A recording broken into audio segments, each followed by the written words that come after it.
Good morning all. Welcome to the Sijas Economic Classes. ഇന്ന് ഞാൻ നിങ്ങളോട് പറയാൻ പോകുന്നത് ഒരു സമ്പദ്വ്യവസ്ഥയിലെ സെന്റർ പ്രോബ്ലംസ് എങ്ങനെയാണ് സോൾവ് ചെയ്യുന്നത് എന്നാണ്.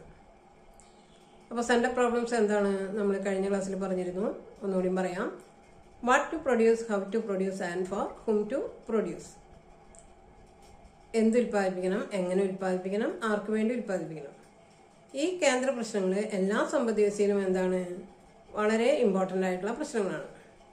അപ്പോൾ നമുക്ക് വ്യത്യസ്ത സമ്പദ്വ്യവസ്ഥകൾ എന്ന് പറയുമ്പോൾ ഏതൊക്കെയാണ് ഈ വ്യത്യസ്ത സമ്പദ്വ്യവസ്ഥകൾ? ഒന്ന് സോഷ്യലിസ്റ്റ് ഇക്കോണമി, രണ്ടാമത്തേത് ക്യാപിറ്റലിസ്റ്റ് ഇക്കോണമി, മൂന്നാമത്തേത് മിക്സഡ് ഇക്കോണമി. അപ്പോൾ ഒരു സെൻട്രലി പ്ലാൻഡ് ഇക്കോണമി അല്ലെങ്കിൽ സോഷ്യലിസ്റ്റ് ഇക്കോണമിയിൽ ഗവൺമെന്റിനാണ് കൂടുതൽ പ്രാധാന്യം. ഇപ്പോൾ പബ്ലിക് സെക്ടറിനാണ് അവിടെ കൂടുതൽ ഇമ്പോർട്ടൻസ് വരുന്നത്. ഗവൺമെന്റാണ് എല്ലാ റിസോഴ്സസും എല്ലാ വിഭവങ്ങളും ഓൺ ചെയ്യുന്നത്. സ്വന്തമാക്കിയിരിക്കുന്ന ആരാണ്? ഗവൺമെന്റാണ്. അതുകൊണ്ട് ഗവൺമെന്റ് ഈ സെന്റർ പ്രോബ്ലംസ് എങ്ങനെയാണ് സോൾവ് ചെയ്യുന്നത്? ജനങ്ങളുടെ താല്പര്യം സംരക്ഷിച്ചുകൊണ്ട് പൊതുജനങ്ങളുടെ ക്ഷേമം ഉറപ്പുവരുത്തുന്ന രീതിയിലാണ് ഗവൺമെന്റ് വിഭവങ്ങൾ കൈകാര്യം ചെയ്യുന്നത്. അപ്പോൾ 20ാം നൂറ്റാണ്ടിൽ നമുക്ക് കാണാൻ സാധിക്കും ചൈന എന്താണ് ഒരു പ്രധാനപ്പെട്ട ഒരു സോഷ്യലിസ്റ്റ് ഇക്കോണമി ആയിട്ട് നമുക്ക് അറിയാം. അടുത്തതായിട്ട് നമ്മൾ പറയാൻ പോകുന്നത് ഒരു ക്യാപിറ്റലിസ്റ്റ് ഇക്കോണമി അല്ലെങ്കിൽ ഒരു മുതലാളി സമ്പദ്വ്യവസ്ഥയെ കുറിച്ചിട്ടാണ്. ഒരു സോഷ്യലിസ്റ്റ് ഇക്കോണമിയിൽ പബ്ലിക് സെക്ടറിനാണ് കൂടുതൽ പ്രാധാന്യം നമ്മൾ പറഞ്ഞു. അതേസമയം ഒരു മുതലാളി സമ്പദ്വ്യവസ്ഥ ഇതിന് നേരെ വിപരീതമാണ്. അതായത് ഇവിടെ പ്രൈവറ്റ് സെക്ടറിനാണ് പ്രാധാന്യം, വ്യക്തികൾക്കാണ് പ്രാധാന്യം. അതുകൊണ്ട് വ്യക്തികളുടെ ആവശ്യങ്ങൾ, അതായത് അവർക്ക് എന്തൊക്കെയാണ് അവരുടെ സൗകര്യങ്ങളും ആവശ്യങ്ങളും ഇതൊക്കെ നോക്കിയിട്ടായിരിക്കണം എന്ത് ചെയ്യേണ്ടത്, സാധനങ്ങൾ പ്രൊഡ്യൂസ് ചെയ്യപ്പെടുന്നത്. അപ്പോൾ വ്യക്തികൾക്ക് കൂടുതൽ താല്പര്യമുള്ളതുകൊണ്ട് അവരുടെ ഡിമാൻഡ് അനുസരിച്ചാണ് സാധനങ്ങൾ സപ്ലൈ ചെയ്യപ്പെടുന്നത്. അപ്പോൾ ഇവിടെ പ്രശ്നങ്ങൾ കൈകാര്യം ചെയ്യുന്നത് ആരാണ്? ഗവൺമെന്റ് അല്ല. ആരാണ്? പ്രൈസ് മെക്കാനിസമാണ് ഈ പ്രശ്നങ്ങളൊക്കെ സോൾവ് ചെയ്യുന്നത്. നമ്മൾ സോഷ്യലിസ്റ്റ് ഇക്കോണമിയിൽ പ്ലാനിംഗ് അതോറിറ്റി, അതായത് ഗവൺമെന്റ് ആണ് പ്രശ്നങ്ങൾ കൈകാര്യം ചെയ്യുന്നത്. അതേസമയം ഒരു ക്യാപിറ്റലിസ്റ്റ് ഇക്കോണമിയിലെ പ്രശ്നങ്ങൾ കൈകാര്യം ചെയ്യുന്നത് ആരാണ്? പ്രൈസ് മെക്കാനിസം അല്ലെങ്കിൽ മാർക്കറ്റ് മെക്കാനിസമാണ്.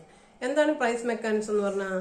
ഡിമാൻഡും സപ്ലൈയും പ്രൈസിനെ തീരുമാനിക്കുന്ന മെക്കാനിസത്തിനെയാണെന്ന് പറയാം പ്രൈസ് മെക്കാനിസം എന്ന് പറയുന്നത്. അപ്പോൾ ജനങ്ങളുടെ ഡിമാൻഡ് അനുസരിച്ചാണ് സാധനങ്ങളുടെ സപ്ലൈയും അതുപോലെ തന്നെ പ്രൈസും ഒക്കെ അവിടെ തീരുമാനിക്കപ്പെടുന്നത്. അപ്പോൾ ഗവൺമെന്റിനേക്കാൾ കൂടുതൽ പ്രാധാന്യം ഒരു ക്യാപിറ്റലിസ്റ്റ് ഇക്കോണമിയിൽ ആർക്കാണ്? പ്രൈവറ്റ് സെക്ടറിനാണെന്ന് പറയാം. അപ്പോൾ അവിടെ ജനങ്ങളുടെ ക്ഷേമത്തിനനുസരിച്ച് സാധനങ്ങൾ പ്രൊഡ്യൂസ് ചെയ്യുന്നതിനേക്കാൾ ലാഭം കൂടുതൽ ലക്ഷ്യമാക്കിയിട്ടുള്ള ഒരു പ്രൊഡക്ഷനാണ് നമുക്ക് ഇതിൽ കാണാൻ സാധിക്കുക, ഒരു മുതലാളി സമ്പദ്വ്യവസ്ഥയിൽ കാണാനായിട്ട് സാധിക്കും. അപ്പോൾ കൂടുതൽ വളർച്ച അവിടെ കൈവരിക്കുന്നതായിട്ട് നമുക്ക് കാണാം. അപ്പോൾ നമുക്ക് ഒരു എക്സാമ്പിൾ പറയുകയാണെങ്കിൽ ക്യാപിറ്റലിസ്റ്റ് ഇക്കോണമിക്ക് എക്സാമ്പിളായിട്ട് നമുക്ക് അമേരിക്കയെ നമുക്ക് എടുക്കാം. അതുപോലെ അടുത്തൊരു സമ്പദ്വ്യവസ്ഥ എന്ന് പറയുന്നത് മിക്സഡ് ഇക്കോണമിയാണ്. India is a mixed economy. India ഒരു മിശ്ര സമ്പദ്വ്യവസ്ഥയാണ്. ഇവിടെ പബ്ലിക്കിനും പ്രൈവറ്റിനും ഒരേപോലെയാണ് പ്രാധാന്യം. പബ്ലിക് സെക്ടർ എന്ന് പറഞ്ഞാൽ ഗവൺമെന്റ്, പ്രൈവറ്റ് സെക്ടർ എന്ന് പറഞ്ഞു കഴിഞ്ഞാൽ വ്യക്തികൾ. അപ്പോൾ സ്വകാര്യ വ്യക്തികൾക്കും ഗവൺമെന്റ് ഒരുപോലെ പ്രാധാന്യമുള്ള ഒരു സമ്പദ്വ്യവസ്ഥയിൽ ഈ സെന്റർ പ്രോബ്ലംസ് സോൾവ് ചെയ്യുക എന്ന് പറയുന്നത് എന്താണ് വളരെ ബുദ്ധിമുട്ടുള്ള ഒരു കാര്യമാണ്. അപ്പോൾ ഇന്ത്യയിൽ അങ്ങനെ അടിസ്ഥാന പ്രശ്നങ്ങൾ വളരെ ബുദ്ധിമുട്ടിയിട്ട് തന്നെയാണ് എന്ത് ചെയ്യുന്നത്, സോൾവ് ചെയ്യപ്പെടുന്നത്. അപ്പോൾ ഒരു മിശ്ര സമ്പദ്വ്യവസ്ഥയിൽ ജനങ്ങളുടെ ക്ഷേമത്തിനാണ് ഏറ്റവും കൂടുതൽ പ്രാധാന്യം കൊടുക്കുന്നത്.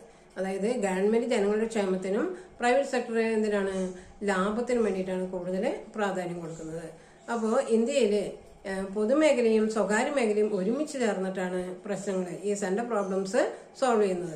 അപ്പോൾ ഗവൺമെന്റ് പക്ഷത്തു നിന്നും ഗവൺമെന്റ് അല്ലെങ്കിൽ പ്ലാനിംഗ് അതോറിറ്റിയും അതുപോലെ തന്നെ പ്രൈവറ്റ് സെക്ടറിന്റെ ഭാഗത്തു നിന്ന് ആരാണ്? പ്രൈസ് മെക്കാനിസവും കൂടിയിട്ടാണ് സെന്റർ പ്രോബ്ലംസ് സോൾവ് ചെയ്യുന്നത്. അപ്പോൾ ചുരുക്കി പറയുകയാണെങ്കിൽ ഒരു സോഷ്യലിസ്റ്റ് ഇക്കോണമിയിൽ ഗവൺമെന്റ് അല്ലെങ്കിൽ പ്ലാനിംഗ് അതോറിറ്റി, ഒരു ക്യാപിറ്റലിസ്റ്റ് ഇക്കോണമിയിൽ പ്രൈസ് മെക്കാനിസം, ഒരു മിശ്ര സമ്പദ്വ്യവസ്ഥ അല്ലെങ്കിൽ ഒരു മിക്സഡ് ഇക്കോണമിയിൽ ആരാണ്?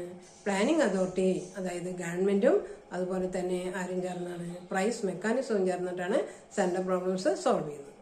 അപ്പോൾ ഇത്രയാണ് ഈ ക്വസ്റ്റ്യൻ്റെ അവസാനമായിട്ട് വരുന്നത്. അപ്പോൾ ഇത് നിങ്ങൾക്ക് ഉപകാരപ്പെടും എന്ന് എനിക്കറിയാം. അപ്പോൾ ഇത് ഉപകാരപ്പെടുകയാണെങ്കിൽ നിങ്ങളിത് ഷെയർ ചെയ്യണം. ആദ്യം സബ്സ്ക്രൈബ് ചെയ്യുക.